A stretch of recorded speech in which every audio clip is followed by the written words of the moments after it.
할렐루야. 저는 네팔 선교사입니다. 그래서 네팔식으로 먼저 인사하고 말씀을 전하도록 하겠습니다.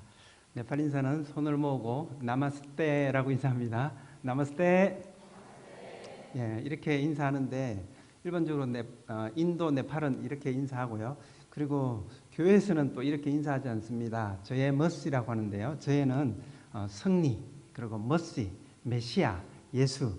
그래서 저의 승리, 머시, 예수 승리라고 그렇게 인사합니다. 이럴 때는 좀 힘을 주어서 그렇게 하잖아요. 한번 따라 한번 해보시죠. 저의 머시, 저의 머시.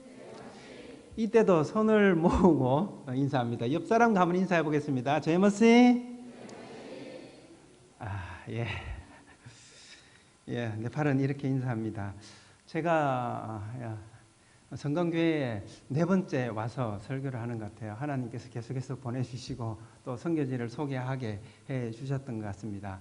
그리고 단기 선교팀으로 성강교회에서 2번이나 와주셨습니다.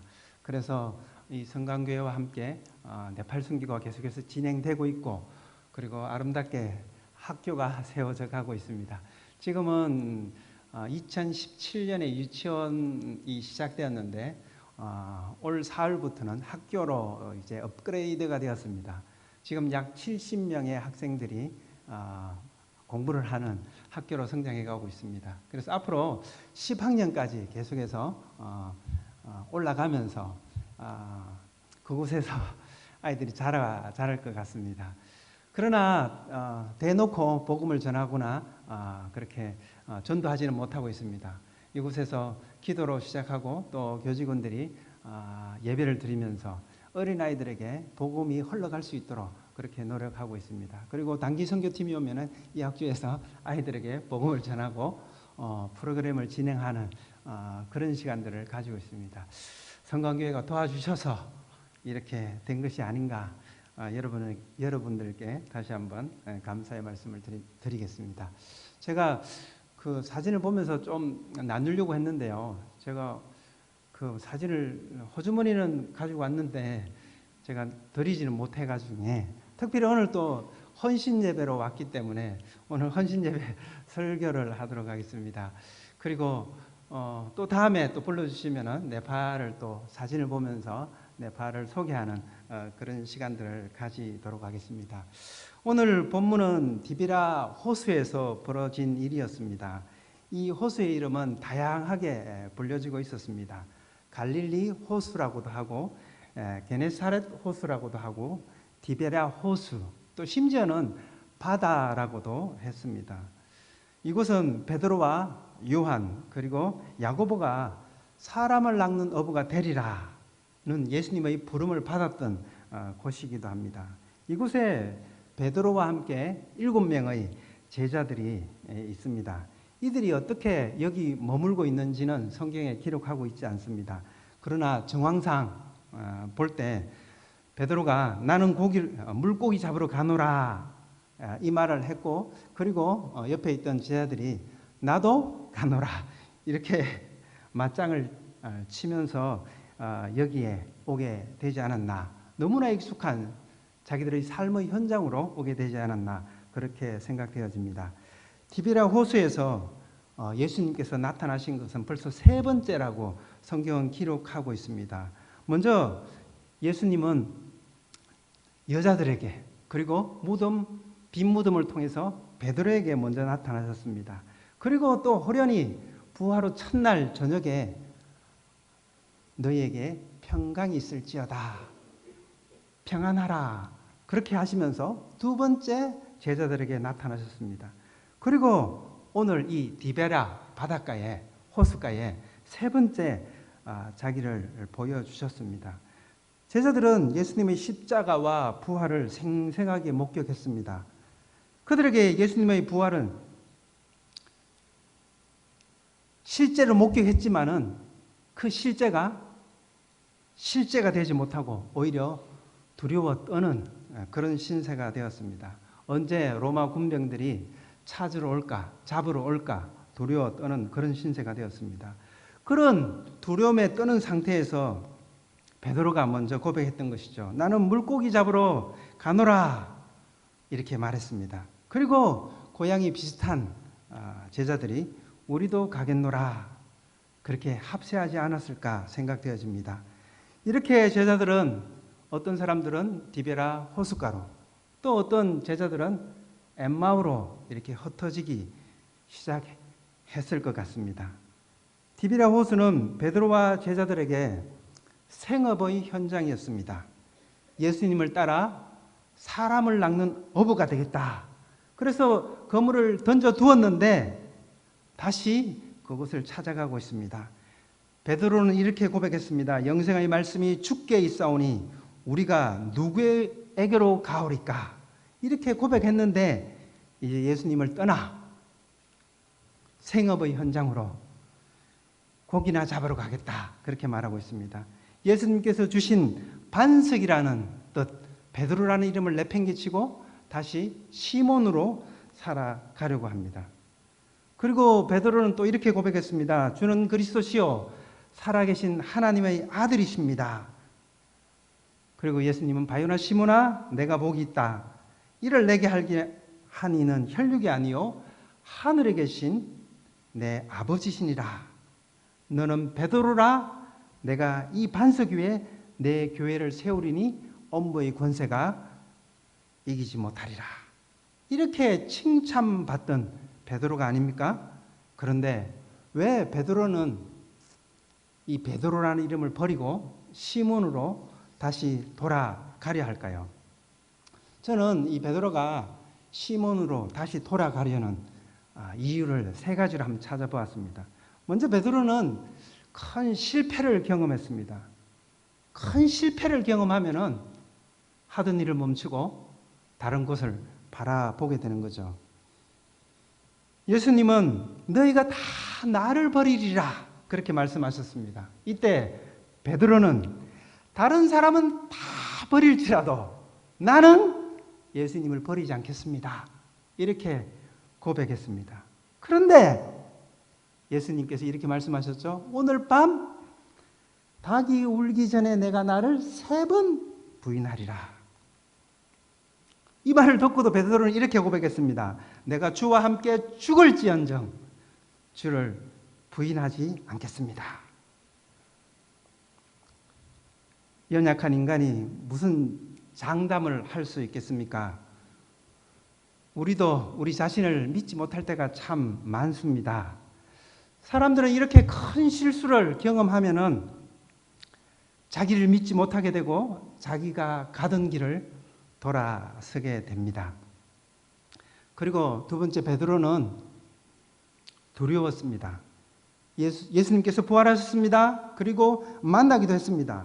그런데 호련히 나타났다가 호련히 사라지시는 예수님, 앞으로 어떻게 해야 될지 물어보아야 하는데 예수님께, 그런데 갑자기 나타나셨다가 갑자기 사라지시는 예수님, 그리고 로마 군병들은 제자들을 향해 포위망을 조여오고 있었습니다.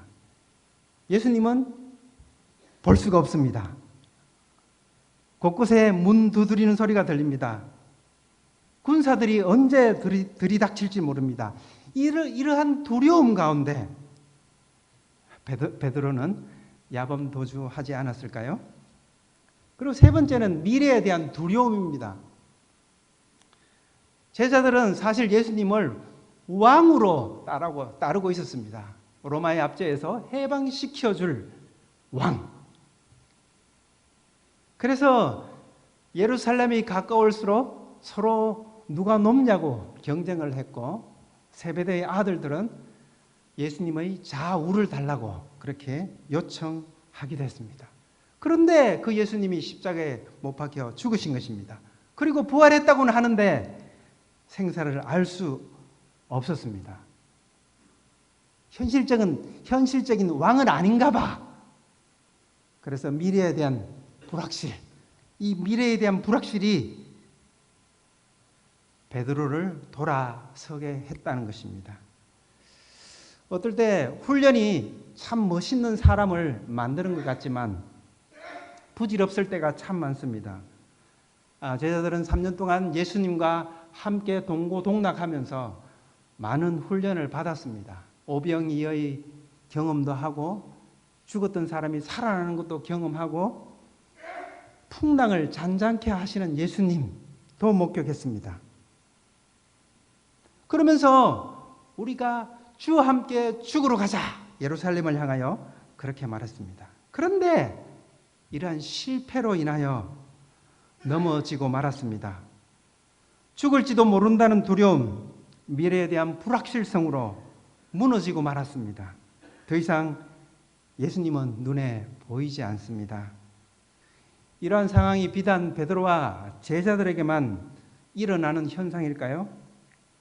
우리에게도 얼마든지 일어날 수 있는 상황이라고 생각합니다. 우리는 얼마나 열심히 신앙생활을 했습니까? 저도 참 신앙생활을 열심히 했던 것 같아요. 제가 자랄 청소년기에는 산에 가서 기도하는 것이 유행이었어요. 산에 가서 기도하고 바위 위에서도 기도하고 소나무도 좀 흔들어 봤습니다. 그리고 공동묘지에 가서도 기도했던 기억이 납니다. 대학에 다닐 때는 얼마나 또 열심히 모임을 찾아다녔는지요. 월요일에는 캠퍼스 모임을 다니고 화요일에는 캠퍼스를 넘어서 도시 전체에서 모이는 지부 모임을 나가고 수요일에는 수요 예배를 나가고 목요일에는 리더 모임을 나가고 금요일에는 철야 예배를 나가고 토요일에는 뭐 해야 되죠? 교회 청소를 나가고 주일날이면 온종일토록 교회에서 머물렀습니다. 아침에 주일학교를 시작해서 밤늦게 저녁 예배를 마치고 성가대 연습을 해야지 하루가 끝났습니다. 어쩌면 새벽 별보기 운동이었던 것 같아요. 그런데 그렇게 교회에 머물고 그렇게 신앙생활을 했던 것이 얼마나 행복했는지 모릅니다. 그때가 참 행복했습니다. 그러나 이제는 살만해지고 또 코로나를 지나면서 우리가 얼마나 편한 것을 찾게 되었습니까? 거실 소파에 앉아서 예배를 드렸습니다. 그리고 가장 맛있는 음식은 다른 사람이 해주는 밥이라고 하더라고요. 그래서 배달로 예배도 그렇게 드리고 배달로 오는 음식을 먹으면서 편하게 신앙생활을 했습니다. 심지어 쇼핑도 인터넷으로 해결하고 이렇게 편리하게 쉽게 살았던 것이죠. 이렇게 신앙생활을 하다 보니까 나도 좀 신앙생활을 편하게 해볼까? 라는 마음이 생기는 거죠. 이제 좀 쉽게 살아볼까? 베드로와 제자들은 고기나 잡으러 가볼까? 인간은 과거로 돌아가려는 회귀 본능이 있습니다. 이것은 인간의 죄인된 본성이기도 합니다. 예수님을 믿었지만 하나님의 일을 감당하고 있지만 죄가 그를 계속해서 끌어당깁니다. 마음대로 했던 과거, 그때를 그리워합니다. 자유롭게 살았고 익숙하고 평안한 삶으로 돌아가고자 합니다. 마치 출애굽한 이스라엘 백성이 애굽을 그리워하는 것과 비슷한 현상이지요. 그리고 인간은 세상을 너무 사랑합니다. 깨끗하게 차려입고 교양 있고 우아하게 보이지만 사람은 그렇게 훌륭하지 않습니다. 누가 좋은 데 가서 맛있는 것을 먹었다 하면은 나도 가고 싶은데, 친구가 크고 좋은 차를 샀다고 하면은 야 나도 타고 싶은데, 큰 집에 산다고 하면은 나도 라는 생각이 드는 거죠. 사람은 부당한 일을 당하면은, 상처를 받으면은 완전히 변해버립니다. 얼굴이 붉어지고 목소리가 커지고 딴 사람이 되고 맙니다. 그때는 예수님도 보이지 않습니다. 문제에 갇혀서 상황에 함몰되어서 시야가 캄캄해집니다. 옆에 주님이 계시지만 볼 수 없습니다. 더 이상 주님의 음성은 들리지 않는 상태가 되고 맙니다. 그래서 성령으로 시작했다가 육체로 마치게 되는 겁니다. 오늘 물고기를 잡고 있는 제자들이 그렇지 않습니까? 엠마오로 향하는 제자들이 그렇지 않습니까? 길 가는 동안에 예수님께서 함께 계셨지만은 그들은 슬픔이 눈을 가려 예수님을 볼 수 없었습니다. 우리도 세상의 눈이 가려, 욕심의 눈이 가려, 물질의 눈이 가려 예수님을 보지 못할 때가 참 많습니다. 성령으로 시작했지만은 육신이, 욕심이, 야망이 나를 잡아먹는 것이죠. 자기 사랑이 그렇게 나쁜 것은 아닙니다. 그러나 그 자기 사랑에 머물 때 나쁜 것이죠. 말세에는 사람이 자기를 사랑한다 그렇게 했습니다. 거기서 그치면은 나쁜 것이죠. 자기 사랑에서 이웃을 향한 사랑, 남을 향한 사랑으로 나아가야 하는데 자기 사랑에 아무것도 보지 못하는, 주님도 보지 못하는 우리는 그렇게 될 수 있습니다. 그러나 예수님은 자기 사람들을 끝까지 사랑하시어 찾으시고 또 찾아오십니다. 언제부터인가 예수님은 먼 발치에서 제자들이 물고기 잡는 것을 보고 계셨습니다. 그리고 때가 되어 말도 걸어오십니다. 얘들아, 너희에게 고기가 있느냐? 이렇게 물어오십니다. 제자들은 없나이다 라고 대답합니다. 그럼 그물을 배 오른편에 던져라. 그러면 많이 잡으리라. 그 말을 듣고 제자들은 그물을 오른편에 던졌습니다. 그때 물고기가 많아 그물을 돌 수 없을 정도가 되었습니다. 바로 그때 가장 예민했던 요한이 예수님을 알아보았습니다. 주님이시라. 물고기가 많이 잡히는 기적, 놀라운 은혜를 경험하면은 우리는 다시 주님이 보이기 시작합니다. 베드로가 겉옷을 급하게 걸치고 배에서 뛰어내려 예수님께 달려갔습니다. 그러나 막상 예수님 앞에 다다랐을 때 예수님은 숯불을 피워놓고 계셨습니다. 철저히 베드로가 무너졌던, 실패했던 그 숯불, 그 위에서 떡과 생선을 굽고 계셨습니다. 따뜻한 온기가 전해져 옵니다. 밤새워 일한 피로가 풀리는 것 같습니다. 그때 예수님께서 말씀하십니다. 조반을 먹으라. 다른 말씀 아무것도 하지 않으시고 먹이시고 따뜻하게 해 주십니다. 이러한 상황에 꾸짖은들, 나무란들 무슨 소용이 있겠습니까? 또 베드로는 용서를 빈들 무슨 변화가 있겠습니까? 그저 먹이시고 안으시고 따뜻하게 해주시는 우리 예수님을 볼 수 있습니다. 다 하시는 예수님은 먹이시고 따뜻하게 감싸주시고 그저 함께 시간을 보내십니다. 그리고 좀 더 깊은 곳으로 들어가 예수님께서는 베드로에게 초점을 맞추고 계십니다. 그리고 질문하십니다. 요한의 아들 시몬아, 내가 이 사람들보다 나를 더 사랑하느냐? 사랑이라는 말은 참 쉽지 않은 말입니다. 예수님께서는 지금 베드로에게 사랑하느냐 물으시는 것은 바로 베드로의 회복을 위한 말씀이었습니다. 베드로는 굉장히 위축되어 있습니다.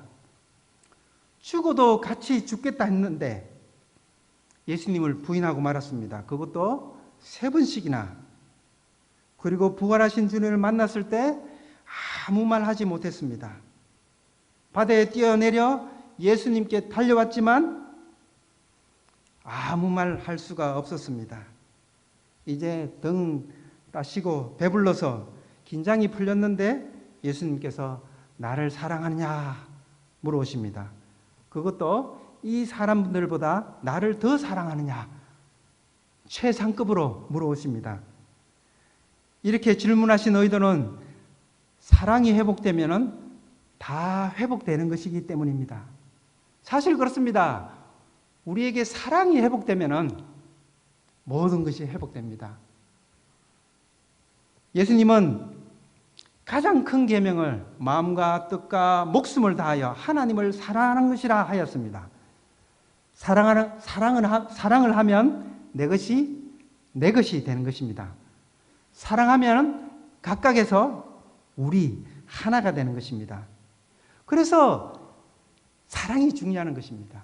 베드로에게 야단치거나 다른 그 무엇을 요구하는 것이 아니라 나를 사랑하느냐? 왜요? 사랑이 회복되면 모든 것이 회복되기 때문입니다. 그래서 먼저 사랑을 요구하십니다. 부부가 그렇지 않습니까? 사랑하면은 내 것이 됩니다. 사랑하면은 함께 사는 겁니다.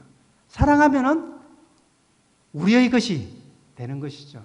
그런데 자꾸 사랑하지 못하는 거죠. 우리가 어떨 때 사랑합니까? 사랑에 빠졌을 때, 뭔가 콩깍지에 씌었을 때 그렇게 사랑을 하는 것 같아요. 그러면은 그때부터는 다 쏟아 주는 거죠. 나의 것을 다 주는 거죠. 그런데 지금 베드로는 어느 정도 정신을 차렸어요. 하나님도 경험하고 또 세상도 다시 경험했습니다. 그러나 그 베드로에게 다시 하나님께서는 사랑을 요구하십니다. 먼저 우리를 사랑하신 주님은 이제 우리에게 사랑을 요구하십니다. 이것은 사역, 섬김, 봉사 이것이 먼저 아니라 사랑하면은 봉사하게 되고 사랑하면은 섬기게 된다는 것입니다. 사랑하면은 헌신하게 된다는 것입니다. 그래서 먼저 하나님에 대한 사랑 그것을 회복하기를 원하셨습니다. 그 다음에 사역과 섬김과 봉사가 되는 것입니다. 더구나 이 사람들보다 나를 더 사랑하느냐 질문하십니다. 동료 친구를 사랑하지 말라는 말이 아닙니다. 첫 번째 사랑이 하나님이라는 겁니다. 하나님을 사랑할 때 사람을 사랑할 수 있게 된다는 뜻입니다. 그런데 이 세 번의 질문에서 이 베드로의 대답이 신통치 않습니다. 주님 그러하나이다. 내가 주님을 사랑하는 줄 주께서 아시나이다. 이렇게 대답하죠. 예수님 아시잖아요. 제가 얼마나 열심히 주님을 따라다녔는데요. 3년 동안 가정을 내팽개치고 따라다니지 않았습니까? 이렇게 고백합니다. 그런데 예수님은 2번, 3번 계속해서 물어오시는 것입니다. 베드로도 2번째까지는 그런 대로 주님 아시잖아요. 내가 어떻게 주님을 따라다녔는데요. 그렇게 대답했지만 3번 물어오시니까 이제는 근심이 되어서 대답합니다. 이 대답을 할 때 내가 정말 예수님을 사랑한다고 했고 다른 사람은 다 떠날지라도 나는 떠나지 않겠다고 했는데 내가 예수님을 부인하고 말았어. 어떻게 내가 진짜 예수님을 사랑한다고 대답할 수 있을까? 자기 자신에 대한 이 실망, 자기 자신에 대한 확신이 서지 않는 겁니다. 의심이 생기는 겁니다. 그러나 허약한 확신이지만 사랑합니다 고백했습니다. 그러나 그것은 완전한 고백은 아니었습니다. 어떻게 우리 인간이 완전한 고백을 할 수 있을까요? 그때도 100% 확신했었는데 그만 실패하고 말았습니다. 인간은 연약한 존재입니다. 확신할 수 없습니다. 그래서 예수님께 맡기는 거죠. 주님만 아십니다. 이것이 어쩌면 우리의 진정한 고백일 것입니다. 그리고 이 고백에 예수님은 내 양을 먹이라, 내 양을 치라 그렇게 말씀하십니다. 하나님에 대한 사랑이 회복되면 이제 사역을 할 수 있다는 것입니다. 이제 봉사를 할 수 있다는 것입니다. 이제 남을 섬길 수 있다고 하는 것입니다. 예수님이 하셨던 사역, 생명을 살리는 사역, 영혼을 돌보는 사역, 사랑이 회복될 때 할 수 있습니다. 우리가 의무적으로 코 깨어서 그렇게는 아무것도 할 수 없습니다. 사랑의 고백이 전제될 때 불완전하지만 사랑의 고백이 전제될 때 우리는 하나님의 일을 할 수 있습니다. 그런데 우리는 섰다고 생각했는데 자꾸 넘어집니다. 첫사랑을 잃어버립니다. 다른 것이 보이고 몸이 건조해지고 냉랭한 가슴으로 살아가게 됩니다. 바로 그때 우리는 사랑을 다시 회복해야 합니다. 다시 성령의 음성에 집중해야 합니다. 오늘 성가대가 찬양을 했는데요. 선한 능력으로 일어나.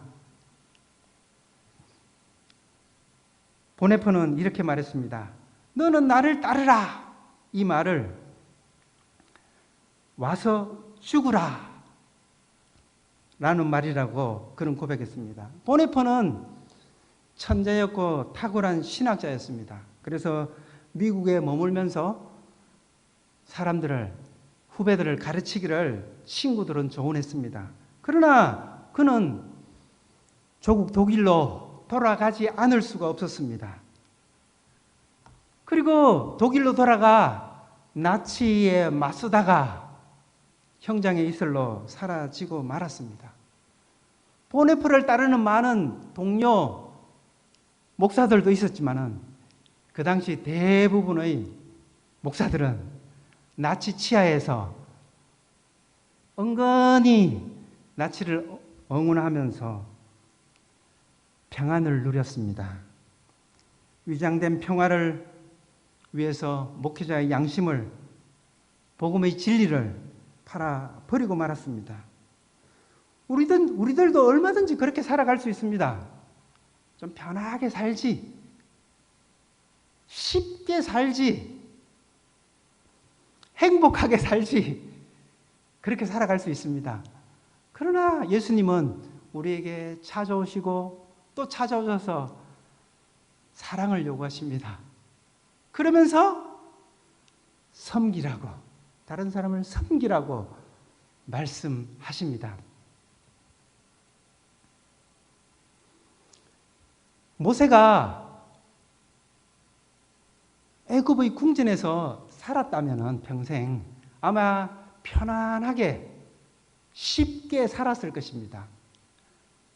동족의 그 아픔을 눈찔끔 감고 그냥 편안하게 살았다면 그는 편안하게 쉽게 살았을 것입니다.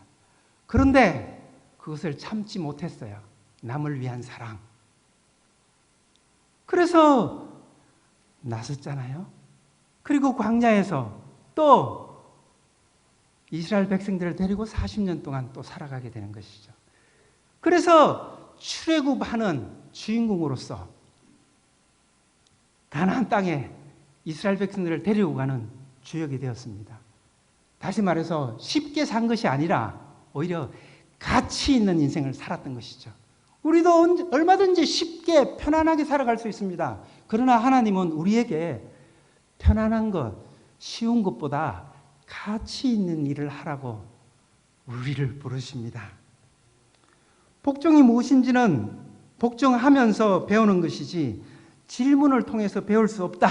보네포는 말했습니다. 사랑도 그렇습니다. 사랑하면서부터 사랑을 배우는 것이지 그냥 배울 수 없습니다. 예수님을 따르는 것도 그렇습니다. 예수님을 따르는 것을 말로 배울 수 없습니다. 따르면서 배우게 되는 거죠. 베드로는 아직 불완전합니다. 그래서 예수님께 자신을 맡겨 사랑하기로 다짐합니다.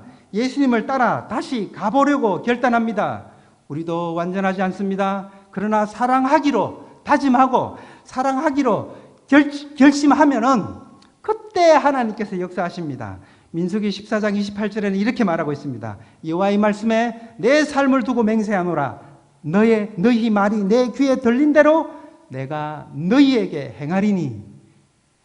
내 귀에 들린 대로 너희에게 행하리니. 하나님은 우리의 말, 우리의 결단, 우리의 다짐 이것을 다 들으시고 그것을 이루어 주시는 분이십니다.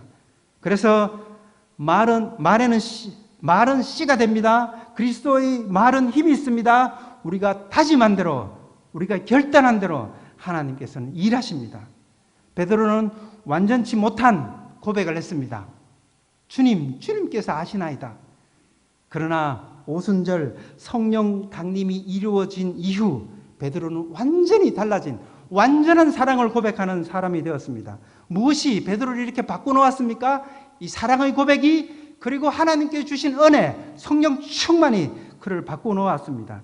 십자가와 부활하신 주님을 직접 만났지만 물고기를 잡으러 간 베드로였습니다. 그러나 성령 충만을 받으니 부활하신 주님이 확실해졌습니다. 죽는 것도 두렵지 않았습니다. 확신에 차서 하나님 나라의 일꾼으로 살아가고 있는 모습을 볼 수 있습니다. 오늘 예수님은 우리에게 찾아오셔서 내가 나를 사랑하느냐 물으십니다. 내가 이 사람들보다 더 나를 사랑하느냐 물으십니다. 특별히 오늘 헌신 예배를 드리는 삼남성교회 남성들에게 특별히 물으십니다. 내가 나를 사랑하느냐? 헌신하고 봉사하려면 먼저 사랑이 회복되어야 합니다. 우리는 이 질문에 어떻게 대답할 수 있을까요? 성령 충만한 베드로는 이렇게 대답합니다. 저는 예수님 뿐이에요. 은과 금은 내게 없어도 나사렛 예수 그리스도 이름 그것뿐이에요. 이러한 고백의 길이 지금까지 걸어온 우리들의 신앙의 길인 줄 믿습니다. 그리고 앞으로 우리가 걸어가야 될 신앙의 길임을 저는 믿습니다. 이 질문이 부담스럽고 어려울 수도 있습니다. 그러나 예수님은 한 번 선택하신 자기 사람들을 끝까지 사랑하십니다. 그래서 찾으시고 찾아오십니다. 그리고 사랑을 요구하십니다. 쉬운 인생, 편안한 삶이 아니라 가치 있는 인생, 하나님께 쓰임받는 인생, 그 삶을 살아라. 우리를 찾아오시고 찾으십니다.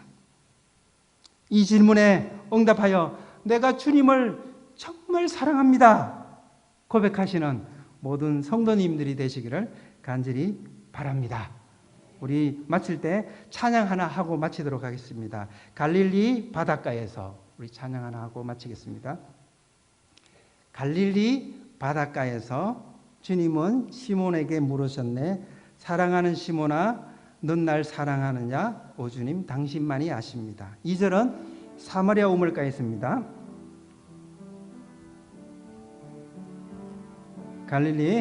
갈릴리 바닷가에서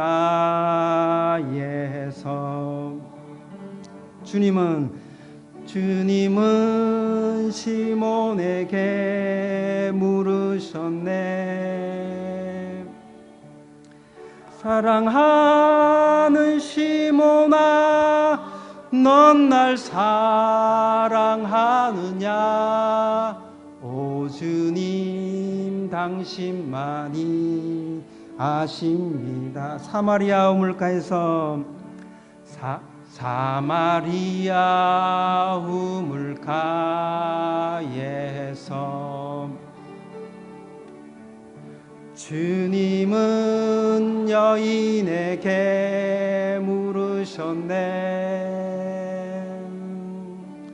사랑하는 여인아, 넌 날 사랑하느냐? 오 주님, 당신만이 한 번 더 부를 때는 자기 이름을 넣어서 한번 고백해 보겠습니다. 갈릴리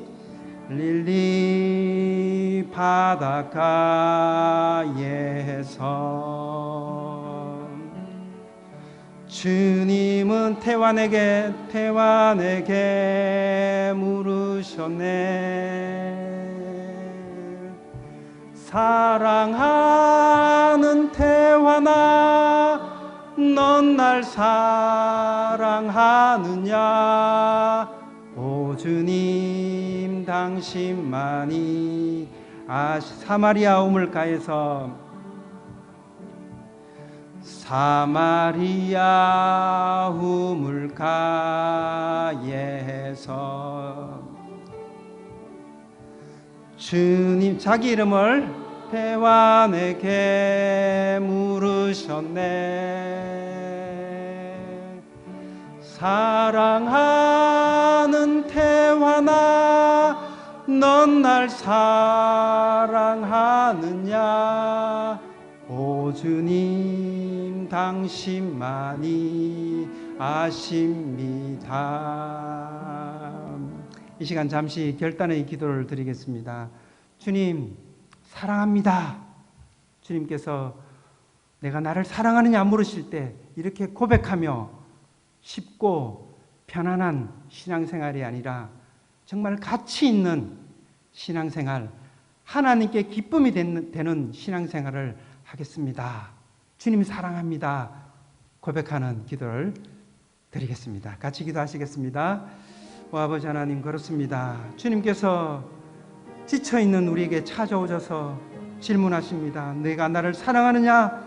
오 아버지 하나님, 주님만이 아십니다. 주님만이 나의 사랑이십니다. 사랑을 고백하며 정말 가치 있는 일을 살아가는 우리 인생이 되어질 수 있도록 도와주옵소서. 다른 그 무엇보다도 주님을 사랑하며 살아가는 우리 인생이 될 수 있도록 주님 인도하여 주시옵소서. 우리 인생이 주님 없이는 아무것도 아님을 쉽고 편안한 인생이 아니라 하나님께서 주장하시는, 하나님께서 인도하여 주시는 하나님의 사역을 하며 영혼을 살리며 섬기며 봉사하며 살아가는 우리의 인생들이 되게 주님 축복하여 주시옵소서. 아버지, 주님께서 함께하여 주시옵소서. 아버지, 감사합니다.